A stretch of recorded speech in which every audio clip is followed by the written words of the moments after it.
দুই নম্বর বিষয়, ঈমান ছাড়া কি জান্নাতে যাওয়া যাবে? অসম্ভব।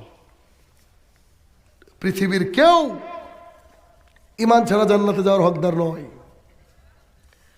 তাহলে যদি ঈমান ছাড়া জান্নাতে না যাওয়া যায়, তাহলে ঈমানটা ভালো করে জানা লাগবে কি লাগবে না? ভোরবেলায় উঠে খুব ঠান্ডায় অজু করেছেন, ঠান্ডা পানিতে অজু করে মসজিদে আস্তে আস্তে আস্তে আস্তে অজু ভেঙে গেল, তার মানে আবার অজু করতে হবে ঠান্ডা পানি দিয়ে।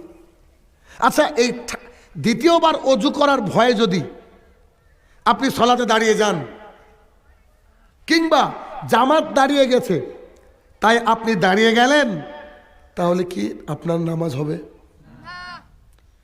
যদি উপর থেকে বরফ পড়ে,